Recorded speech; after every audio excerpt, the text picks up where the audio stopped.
standing here was the third railroad building that Raymond had. The first one had to run wood all the time to keep the wood burning trains going, and it had hundreds and hundreds of cords of wood piled outside here.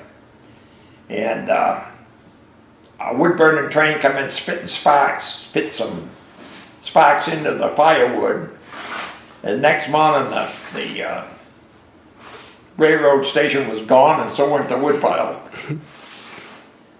So then come the fire of '92, and so went the second railroad station. And of course, after the fire, they had to use a couple of rail cars for the railroad to keep their business going until they could build a new station, which this is the one here that they built. So, and she's still a pretty sturdy old girl, you know what I mean? We've had to spend some money on her to keep her going, but makes a good home for us. The train, the engine itself, we all talked about this for a long time, but we never figured we could afford an engine, okay? Just no way we could do it. Well, I had a good friend down in Northampton that dealt in railroad stock.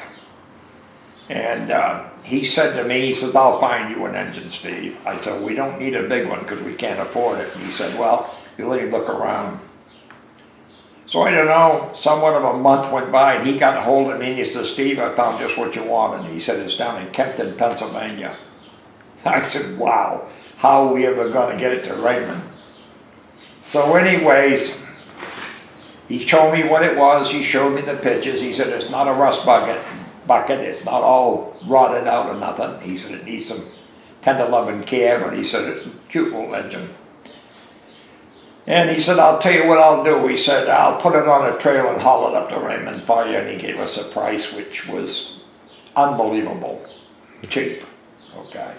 And he stayed right with us until it was off and unloaded on the tracks out here. And the guy was really a nice guy. He did a lot to help me. The train was down in Kempton, Pennsylvania. It was come out of the Chicago, out of the rail yards. And in the early times of the rail yards down there, there used to be a lot of coal burners and stuff like that. The women in the neighborhood and all around that part of the city couldn't hang their clothes up because all the soot coming from those trains were all over everything. Well, the coming of the little gasoline and diesel units, and that did away with all the soot and all that, and they loved them. So this one was used for a good deal of time down there, and finally was replaced by something newer. And it was sold at Kempton, which had a 6-mile scenic railroad down there. And that towed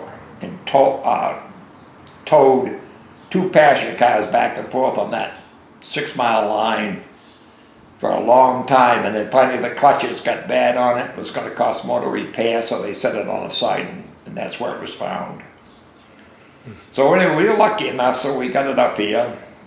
And it's just part of the history of the town, that's all. It just tries to help us out with our little rail line that we got here. The little yellow car out here that you see out beside the tracks here, the wife and I donated that to the Historical Society. I thought it'd be a great thing for these kids. They like small stuff like that.